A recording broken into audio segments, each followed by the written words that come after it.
Yo, what is going on, guys? It is Midnight bringing you yet again another video. Now in today's video we're back on Fairy Tail and we're going to be covering some pretty big news.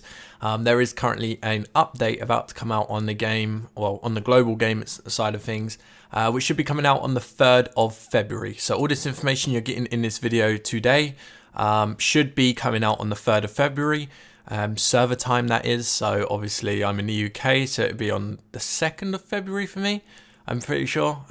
But yeah, it's a bit weird because of the timing. But based on the server time, 3rd of February, there will be a downtime and they will be releasing this update. And I'm just going to kind of go through what we know so far. And I'll kind of show some images in the background as well as some gameplay of me just doing a few missions, helping a few people out on server 2. But yeah, I'll try and chuck some images on there so that you can get a rough idea of what to expect. Now to kick things off and to start things out, we'll start off by talking about the Battle Pass. Now the Battle Pass is ending very soon, the Season 1 Battle Pass. We do have a Season 2 Battle Pass that was out on Indonesia. I'm pretty sure it will come to the global side of things as well. In the banner, you'll get the same, pretty much same rewards as last time, but rather than getting Grey and Natsu fragments, you actually get Sheria. You actually get her assistant card and some fragments as well. Now, obviously, keep in mind, this one is actually not official, but Indonesia version of the game got this as their Season 2 Battle Pass, so we could expect to have the same thing. The only thing is, from what I've seen, is they got the same costume as what we got on the first one. So I don't know if they'll just do Sheria only or another costume as well, or if, you know, what they're going to do. But Sheria could very well be second season pass basically, which is very good. She's pretty much like Wendy, and I'll try and cover her as well when the update drops. Now to start things off with the actual patch notes that we do know, actual information about. The first thing is, this mainly goes for server 1 and server 2, I would say. Maybe server 3, I'm not too sure what level you guys are. But the level cap is now going to 95. So the highest level you can reach in game before you hit a dead end is level 95. I believe at the moment on global is level 85 until 3rd of February, where it will go up another 10 levels. If it's not 85, then it's level 90, but no one on our servers hit 85. We're on 84. I'm pretty sure server 1 are also on 84, so we won't know until tomorrow or the day after. But level cap 95, so yeah, I guess that's pretty good. The next thing that we're getting is a adoption system, which for those of you that don't know or haven't seen any of the images or anything, basically what you can do is you can adopt a kid. You have to have a house, so you have to own a house, and you also have to be married with someone.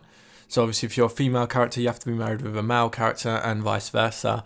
Once you meet those two criteria, you will also need to be level 41, which I think a lot of people will do on day 1 of the server, pretty much. I'm pretty sure day 1, day 2, you'll be level 41 if you're doing all your daily activities. So level 41, be married, have a house, and you can adopt a kid. You'll be given a mission where you have to complete it, where I think the mission is called, on here it says Cradle of Hope. Once you do that mission, you will then be able to adopt a kid. You'll be able to select a boy or a girl. When you complete the mission, you'll actually get a cradle. And with this cradle, like I said, you'll be able to choose from a boy or a girl kid. It doesn't actually matter which one you pick. It's just more for aesthetics. One thing I don't know, which someone asked on the Discord, which is a good question, is does this kid go for both people? So if you're married to someone and you want a boy and he wants a girl or whatever it is, then I don't know how that's going to work, if you can have 2 different ones or if you have to have the same gender. But regardless, you'll get to have a kid, basically, right? With this kid, the way it works is it will start off as a baby, and then 15 days later from you actually receiving the character or the kid, it will evolve into a teenager, which will then can fight for you in battles. It's like a pet, but it's a bit stronger than a pet because you get to choose a few things from that, which are a little bit better than Magic Beast. But yeah, you have to wait 15 days before you can actually use it in battle. During those 15 days, what you can do is do these daily missions that you'll get for the kid, which will then increase its attributes, is what it's saying. And you can also gift the kid some presents. up to 10 a day, which can also increase their attributes in like attack, defense, and so on, and speed. So make sure during those 15 days you're doing all your daily missions, so that way you can have your kid stronger, ready for you in the battle zone. So yeah, with this kid, it can fight similar to the pet, where it will have lifeline, I think it's called, or life force, I don't know what it's called, but regardless, it's life. So over the course of battles, when you start taking more damage and dying in game with your pet, you'll lose life force, and when it hits 0, your pet is pretty much gone. You can't really use it unless you buy items to increase that life force. With the kid, it doesn't really go. You have this thing called spirit, so it's basically the enthusiasm that the kid will have for fighting. You'll just give it items to increase it, but after fighting people, it will lower that spirit, and I do believe it will be replaced by a magic beast if you run out. So don't worry about that. You can still use a kid. It's not like it's gone forever. But yeah, you will have to give it items to increase its spirit and keep it alive. So yeah, overall, I would say this is probably better than Magic Pets. I don't know if it would be better than Epic Pets, and I really doubt it would be better than Legendary Pets. But the thing with Epic and Legendary Pets is you don't have to worry about their life force. You can just use them over and over again, and they will never die. They'll always be at full health when you go in, which is always good. It says on here as well that the children will have a mood indicator, which will affect its status bonus when you are in game. Giving a child gifts will increase its mood, which will give you more bonus status for when completing your daily missions. So basically what this is saying is when your mood is low with the kid and you do your daily missions, you'll get low rewards. When the mood is high, you'll get higher rewards. That is pretty much everything for the kid. The last thing I will say is with the kid, I don't have too much information on it, but you can select a class for this kid to have. So let's say you pick a boy or girl, doesn't matter which one. You can then pick what class you want it to be. So if you want it to be Elixir, Cure, Velocity, Guardian, or any of those, Force and Sleet, you can pick whichever one you want, and they can use those skills as well as their passive abilities. Although I think they are slightly tweaked to be a little bit weaker because they are on your pet and not on your main character. So you can basically have 2 Velocity players. You can have your main character and your pet as Velocity. You can have your pet as a Guardian. You can have your pet as a Cure and not run a healer, although I don't know how recommendable that is. But yeah, we'll get more information on this a bit closer to the time. But you can select a class for your pet. So I guess you can start thinking about what you'd like to have on that. Now, moving on from your kid, you now got a few more things. So the first one, which is quite exciting for quite a lot of us in server 2, is we're actually getting cross-server PvP. Now, this doesn't mean the server merge is happening yet, but you can actually fight other people from other servers. I'm pretty sure it'll be a live battle, so it won't be like you just fight a random team from server 1. I'm not sure if this is 1v1 or if it's, get 5 people from server 1 versus 5 people from server 2 and so on and so forth. But it definitely will be, PvP across server. The way it works is you can get points for playing this. You can get total 50 points a day.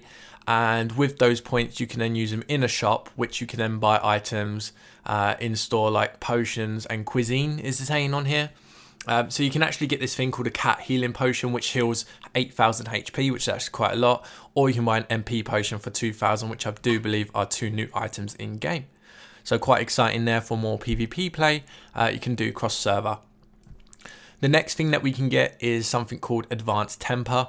Now this is probably going to be more for the people that are paying in game and are spending actual money in the game.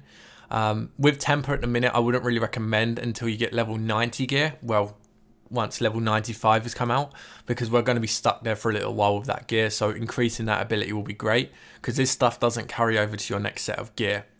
Now I won't go into too depth with this, but basically what it will do is tempering will allow you to use these little forge things that you can see on screen here, and they'll give you a bonus stat.